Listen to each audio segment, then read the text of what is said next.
I kind of feel a little bit fortunate that I was born when I was, because I have been able to have a good part of my life pre 21st century and probably the majority of my life in this particular millennium. When it comes to perfumes, I was looking at my wardrobe and realized that my bottles, or the fragrances that my current bottles represent, some of them have, well, it's basically spanned 100 years in terms of some of these being first released. And I thought it would be fun to just do a little bit of a list where I choose probably what my current favorite is from a particular decade. Now, it was very easy to do from the 1920s, 1930s, 40s. Once I got to the 2010s and, basically anything after 2000 was a bit more difficult because, as you can imagine, my interest in fragrance didn't start until close to a decade ago. And so a lot of the things I own are things that were released in this particular century. So I'm going to start with the 1920s, given that we're in the 2020s, and we'll go forward from there. 1920s was a little bit, wasn't too difficult because really I only own two fragrances that were first released in that decade. Now, I should probably stress that I do not own any vintages from those actual decades. These are just perfumes that were released back then and have managed to survive and still be produced today. Chanel No. 5, released in 1921. I have the Eau de Cologne version of that. That's actually one of my older fragrances in terms of the bottle I have was actually produced in the 80s.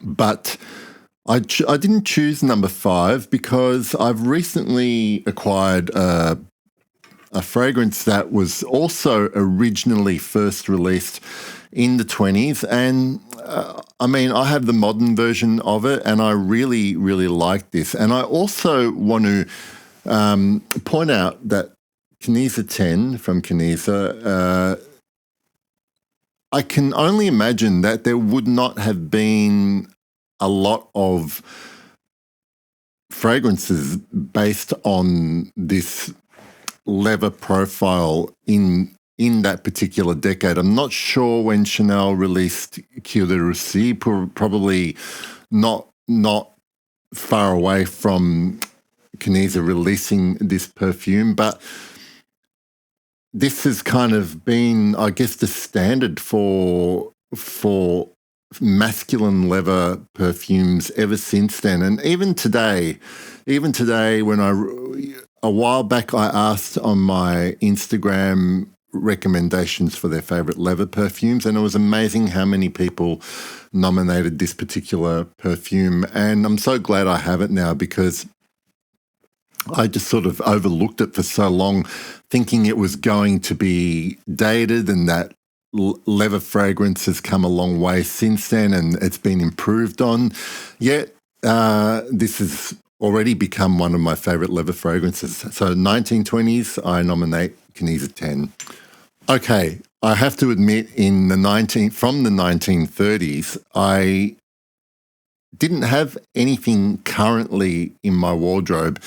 But the one fragrance that did come to mind immediately, just because I'm a bit weird when it comes to remembering details like years of release, and I just knew Caron Pot en Homme was released in 1934, and the reason I've got this bottle here for the video is that I actually gave this to my son, and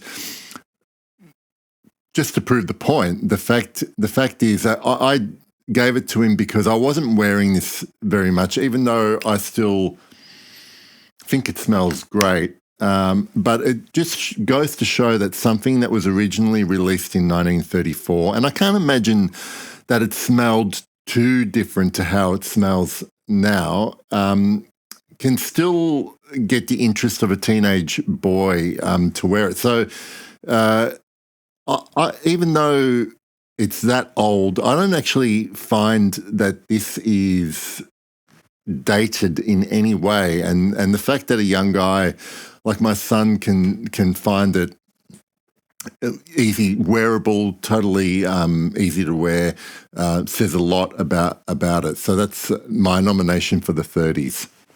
Okay, moving into the 40s, I didn't have a lot to choose from. And before anyone comments in the video, yes, I realise that Rochas Femme, this might be a reformulated version because in 1989, Olivier Cresp did a reformulation for Rochas as opposed to the original that was created in the 40s, 1944, I think, by Edmund Rudnitska.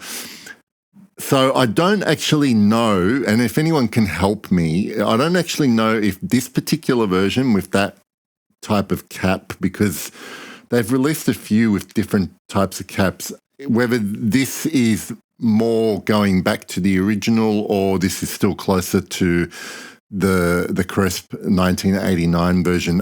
To be honest, although I smell it, this one here that I have does not seem too cumin heavy to my nose like that 1989 reformulation was supposed to be. I still get a lot of the lovely fruity florals and chypre and spice profile that I imagine the original would have had, and I love this version anyway. So for the 1940s, it's Femme. Okay, once I got to the 1950s, it was probably my first difficult decision because I had a couple, probably a few. So I was tossing up between Guerlain Vetiver, which I think was 1959. So it's a bit tricky working out for some of these perfumes what their actual year release year was. Pour Monsieur from Chanel, first released in 55. But I went with this one because it is actually one of my favorite fragrances, like, period. 1951, Hermès released Eau d'Hermès, and another Edmund Rudnitska creation. And I couldn't go past it for the 1950s. It was released early in that decade and still so relevant today. It's influenced quite a few perfumes as well as perfumers, and I still love the current version.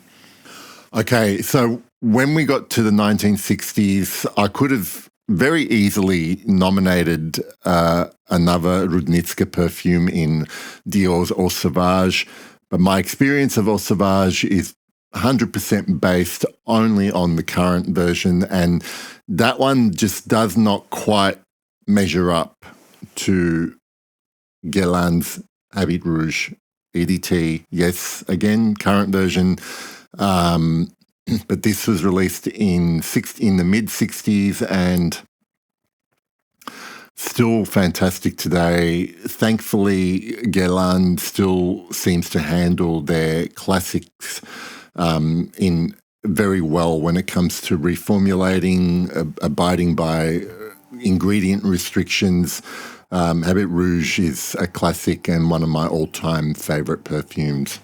Okay, when it came to the 70s, I only had a couple of options, but because this one is kind of a sentimental favourite of mine, and the 70s was when I was born as well, and really the first time, this was the first perfume that I ever owned for myself. I got it in the 80s, but this was released in 1978.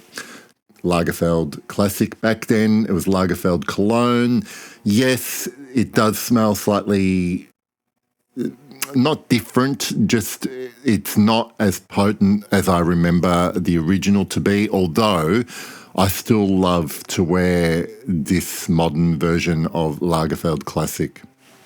Okay, so when it comes to the 80s, I had a hard decision to make. I could have gone easily with 1985's Le Troisième from Caron, and that, to me, even the way it smells today, is a quintessential 80s perfume. But instead, I went with one that really still just smells as modern as ever, and so I feel, looking back, ahead of its time for the 1980s.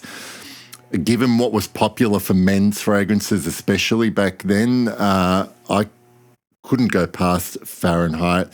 Probably for me, one of the most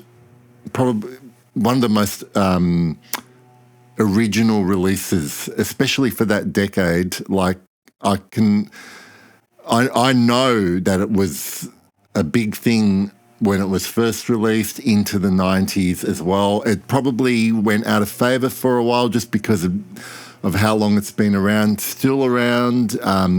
Flankers have come and gone, but whatever formulation I've tried of Dior's Fahrenheit, I've loved.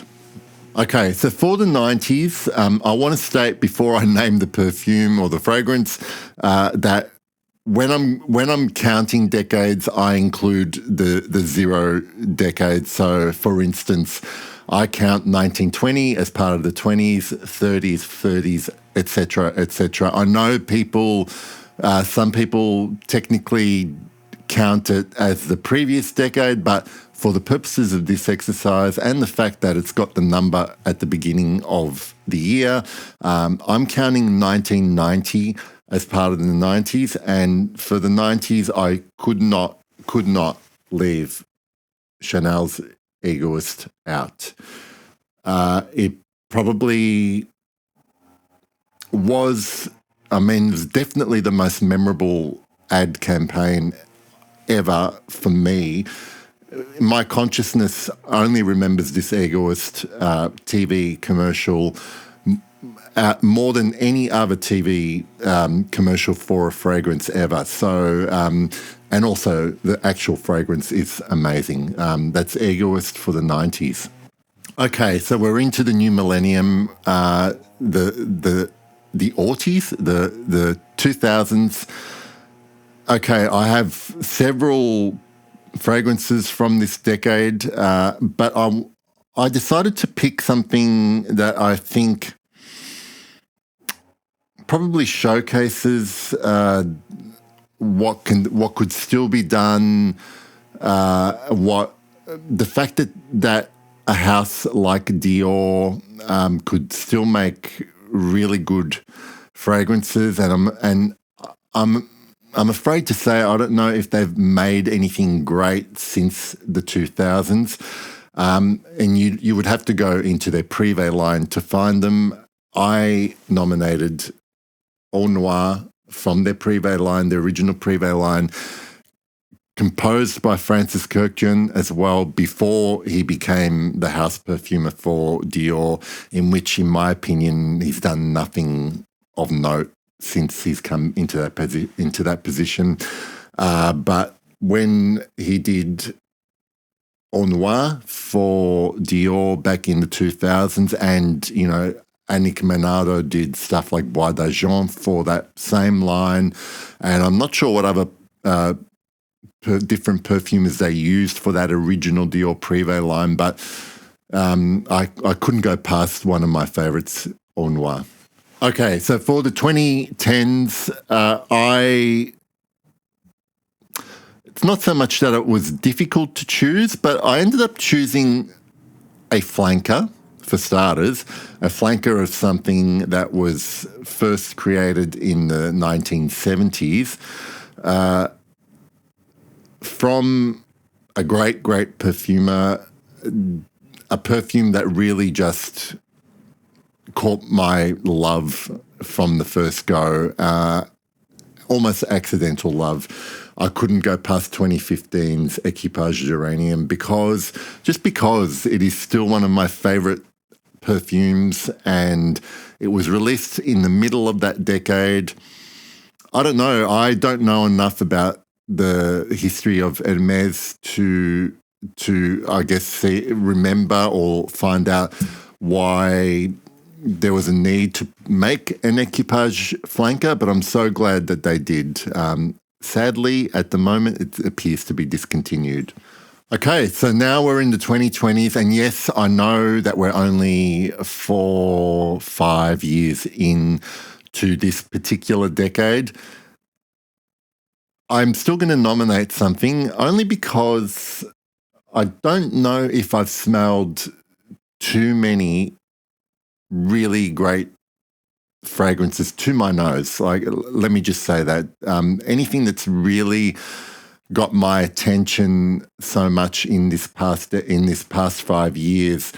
And I think part of that is also because now in this decade, I've smelled so many fragrances, or lots of fragrances, hundreds of fragrances.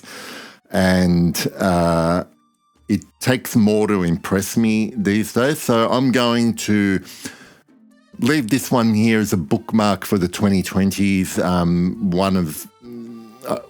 I nominated this one because this one is probably my favourite fragrance that I've smelled in recent years that really instantly got its hooks into me, and that is Gilded by Bougie Bougie, released last year. And I look forward to seeing if I can smell anything that will have the same immediate impact on me as this one had in the next 5 years. So remember, I'm no perfume historian. I'm no fragrance journalist. I'm not even a fragrance critic. I love fragrance. I give my opinions on it here. All individual taste, as always. So this is a bit of fun, but it was interesting trying to choose some, especially in more recent decades. I would look forward to hearing what your opinions are in the comments. I'm sure you all have some as well. Thank you for watching. I'm sorry, another long video, but I'll see you all soon. Bye.